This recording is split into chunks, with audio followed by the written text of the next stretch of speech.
श्री स्वामी समर्थ. आज 30 मार्च ते 6 एप्रिल रामरक्षा सिद्ध करण्यासाठी महत्त्वाचे 8 दिवस. आजपासून म्हणजे गुढीपाडव्यापासून रामनवमीपर्यंत रोज 9 वेळा रामरक्षा म्हणावी. रामरक्षा म्हणत असताना देवाजवळ दिवा लावा, अगरबत्ती सतत चालू ठेवावी. ती रक्षा निघेल ती रोज जमा करावी. रामनवमीपर्यंत जमा झालेली रक्षा ही सिद्ध झालेली असेल ती आपल्या घरात आणि आजूबाजूला थोडी टाकावी, जेणेकरून घरावर कुठलेही संकट आणि इतर बाधा येणार नाही. घरातील सर्व व्यक्तींनी ते रक्षा रोज लावावी तर सर्व संकटे दूर होतात. श्रीरामांचे कवच आपल्याला लाभेल. 9 दिवसात जमा झालेली रक्षा वर्षभर पुरते. पुढील गुढीपाडव्यापासून नवीन सुरुवात करावी. असे दरवर्षी सुरू ठेवले तर साक्षात प्रभू रामचंद्र आपले दर्शन करण्यासाठी येतात. जय श्रीराम. नवीन वर्षाच्या हार्दिक शुभेच्छा. वर्षातून एकदाच आपल्याला रामरक्षा सिद्ध करण्यासाठी ही सेवा असते आणि आजपासून म्हणजे 30 मार्च ते 6 एप्रिल रोजी रोज सकाळी 6 वाजता ते तुम्ही ही सेवा करायची. 30 एप्रिलला तुम्ही सकाळी 6 वाजता सेवा केली सुरू, तर 6 एप्रिलपर्यंत तुम्ही सकाळी 6 वाजताच ही सेवा करायची. जागा, वेळ, आसन बदलायचं नाही. तेव्हाच ही रामरक्षा सिद्ध होते. कोणतीही सेवा करत असताना वेळ आणि आसन बदलू नये. श्री स्वामी समर्थ. चैत्र प्रतिपदा या दिवसाला महाराष्ट्रात गुढीपाडवा म्हणतात. वर्षातील 4 मुहूर्तापैकी हा एक मुहूर्त आहे. चैत्र हा हिंदूच्या कालगणनेनुसार वर्षातला पहिला महिना. याच महिन्यापासून वसंत ऋतू सुरुवात होते. त्यामुळे संपूर्ण सृष्टी आनंदित होते. हिरव्या रंगीबेरंगी छटा झाडाझुडपांवर फुलून दिसतात. वसंत ऋतू आपले सारे वैभव अगदी मुक्त हाताने मोकळ्या मनाने सृष्टीवर उधळीत असतो आणि अशी प्रसन्न आल्हाददायक वातावरण आपल्या नवीन वर्षाची सुरुवात होते. मग आपण नव्या वर्षाचे स्वागत नको का करायला? तर चैत्राचा अर्थ नव्या वर्षाच्या पहिल्या महिन्याचा पहिला दिवस म्हणजे वर्ष प्रतिपदा. या दिवसालाच आपण गुढीपाडवा म्हणतो व ही चैत्र शुद्ध प्रतिपदा होय. पण चैत्र या शब्दाचा मूळ अर्थ आपणास माहीत आहे का? तर या चैत्र महिन्याला चित्रा नक्षत्रावरून नाव पडले आहे. चित्रा नक्षत्रात असलेली ती चैत्र पौर्णिमा आणि ज्या महिन्यात चैत्री पौर्णिमा येते तो चैत्र महिना. चैत्र हा शब्द चित्र या संस्कृत शब्दावरून तयार झाला आहे. वसंत ऋतू सृष्टीची शोभा विविध रूपाने वाढलेली असते. हिंदू संस्कृतीतील पहिला सण हा गुढीपाडवा आणि सर्वात महत्त्वाचे म्हणजे आपण महाराष्ट्रात शालिवाहन शके एक पद्धत वापरतो. म्हणून वर्षारंभाला गुढीपाडवा हा 4 मुहूर्तापैकी एक मानला जातो. गुढीपाडवा हा 2 अक्षरांनी बनलेला शब्द आहे. गुढी म्हणजे स्वातंत्र्याचा ध्वज व पाडवा म्हणजे विजय ध्वज. याच दिवशी ब्रह्मदेवाने जग उत्पन्न केले, सृष्टी निर्माण केली. प्रभू रामचंद्रांनी आपला 14 वर्षाचा वनवास संपन्न रावणाचा वध करून याच दिवशी अयोध्या नगरीत प्रवेश केला. त्यावेळी लोकांनी गुढ्या तोरणे उभारून तो दिवस आनंदाने साजरा केला. हाच दिवस पुराणामध्ये दिलेली 60 संवत्सरे आहेत. त्यापैकी प्रत्येकाचा वर्षारंभ याच दिवशी केला जातो. शालिवाहन राजाचे शकाचा पराभव केला, त्यामुळे हा दिन विजय दिन म्हणून ओळखला जातो. शालिवाहन राजाच्या विजया दिनापासून नवीन कालगणना सुरू झाली. त्याला शालिवाहन शक म्हणतात. गुढी म्हणजे शालिवाहन राजाचा विजय ध्वज आहे.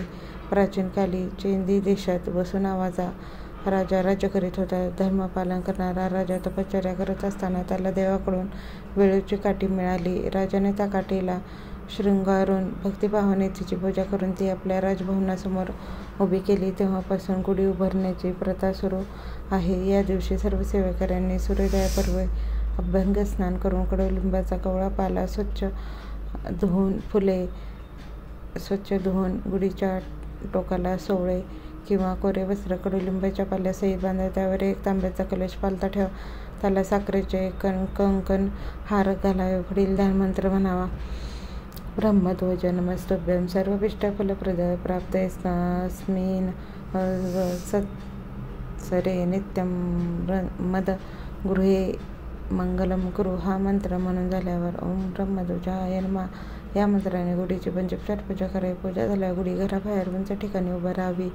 नंतर नवीन पंचांगाचे पूजन करावे. दुपारी सर्व शेतकरी बांधवांनी आपल्या शेतात मध्यभागी खड्डा करून त्यात एक व्यक्ती जेवण करेल एवढा नैवेद्य अर्पण करावं व नैवेद्य स्वीकारण्याची प्रार्थना करावी. नंतर एक विड्याच्या पानावर एक वडाची मुळी व रंगेरी हिरडा कुटुंब प्रमुखाने हातात धरून त्यावर एक माळ सामुदायिक जप श्री स्वामी समर्थ या मंत्राचा करावा. त्यानंतरची पंचोपचार पूजा करून त्या लाल वस्तू लाल कापडात बांधून घराचे मुख्य प्रवेशद्वारच्या चौकटीच्या खिळ्यास टांगावे. यामुळे घरात सर्व व्यक्तीच्या आजार व अनेक बाधा संकटे यापासून संरक्षण होते. सकाळी चहा दूध पिण्यापूर्वी कडुलिंबाचा पाला खातात तो फार कडू असतो म्हणून त्याबरोबर गुळ खातात. हा पाला कडू असला तरी आयुर्वेदशास्त्राच्या दृष्टीने अत्यंत गुणकारी आहे. तो खाल्ल्याने आरोग्य बलबुद्धी आणि तेज वाढते. कडुलिंबाचा पाला थंड असल्याने थकवा नाहीसा होतो. मेंदूला तरतरी येते. खरे म्हणजे हा गुणकारी पाला खाण्यास याच दिवशी सुरुवात केली तर उत्तम प्रगतीपथावर जाणाऱ्याला जीवनामध्ये काही वेळ कडूगूळ प्यावे लागतातच याचीही यातून प्रचिती येते. मंदिरात मिळणाऱ्या कडुलिंबा मिश्रित साखरेच्या प्रसादाच्या मागे अतिशय मधुर भावना लपलेली आहे. जीवनात कधीही सुख किंवा दुःख एकटे येत नाही. सुखाच्या मागे दुःख असते आणि दुःखामागूनच सुखाचे आगमन होते. अस्मिता व समर्पण वृद्धी याच्या समन्वयाने बनलेल्या या मानवाने न डगमगता हसतमुखाने विघ्नांचा सामना करावा व जीवनात येणाऱ्या सुखदुःखाची निराशा न बनता गरज पडली तर आनंद कडूगूळ पिऊन प्रभू कार्यात कटिबद्ध होऊन उभे राहावे असा संदेश हा उत्सव आपणास देत असतो.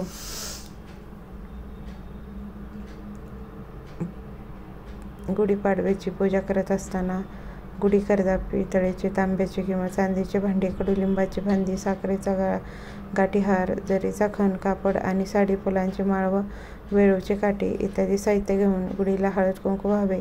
दारावर आंब्याच्या पानांचे तोरण लावे. या दिवशी पुरणपोळीचा नैवेद्य दाखवा. शेवग्याच्या शेंगांची कढी करावी अथवा श्रीखंड पुरी यांचाही नैवेद्य दाखवला तरी चालेल. या दिवशी लहान मुलांच्या शाळेत पाटीपूजन म्हणजे सरस्वती पूजन करावे. पाटीपूजनाची तयारी पाटी चंद्रसूर्य सरस्वतीची रांगोळी किंवा प्रत्यक्ष सरस्वती काढतात. हळद कुंकू अक्षदा पैसे सुपारी फुले गूळ खोबरे उदबत्ती फळे वाहून पूजा करावी. गुढी सायंकाळी 4 वाजायच्या आत केव्हाही उतरावी. गावात श्रीरामाचे मंदिर असल्या खडीसाखराची माळ रामाला अर्पण करावी. गुढी उतरवण्यापूर्वी हळद कुंकू अक्षदा वाहून पूजा करावी. आजच्या दिवशी सेवकऱ्यांनी श्री स्वामी समर्थ महाराजांच्या सेवा कार्यात खरे सैनिक बनण्याचा संकल्प करावा. तसेच मिळालेले जीवन हा स्वामी महाराजांचा प्रसाद आहे आणि मिळत असलेले वैभवी महाराजांचे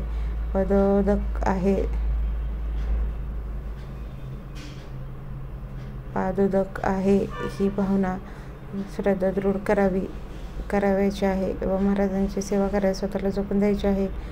असे झाले तरच गुढीपाडवा उत्सव खऱ्या अर्थाने साजरा केल्यासारखा होईल. या सणाविषयी रामायणात अशी एक कथा आहे. ती कथा पुढीलप्रमाणे. कथा प्रभू रामचंद्र लक्ष्मण सीता यांनी 14 वर्ष वनवासात काढली. यावेळी भरत अयोध्येचे राज्य चालवित होता. तो श्रीरामचंद्राच्या येण्याची वाट पाहत होता. 14 वर्ष पूर्ण झाली. उद्या सकाळी ठरल्याप्रमाणे जर प्रभू रामचंद्र आले नाहीत तर आपण स्वतःला जाळून घ्यायचे असे त्याने ठरवले. तशी तयारी पण केली. पण मनोमन राम सीतामाई व लक्ष्मण यांचे स्मरण केले आणि तो चितेकडे निघाला. एवढ्यात नवल घडले.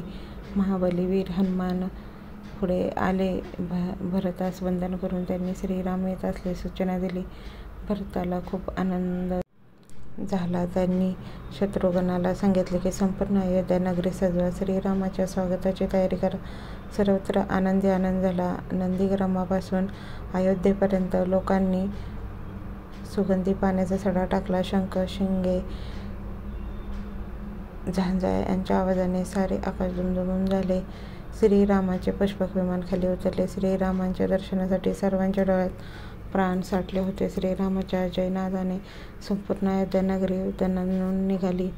भरत श्रीरामाच्या पादुका डोक्यावर घेऊन पुढे आले. भावाभावांची भेट झाली ते दृश्य पाहून अयोध्येवासियांच्या डोळ्यात आनंद अश्रूंचा पूर लोटला. रामाने उचलून या ते समयी भरत दृढ धरिले हृदयी, तो देखावा काय वर्णावावा. लोकांनी घरोघरी मोठ्या आनंदाने तोरणे बांधली, गुढ्या उभ्या केल्या व आपला आनंद व्यक्त केला. तोच हा दिवस म्हणजे गुढीपाडवा. तेव्हापासून ही परंपरा सुरू झाली.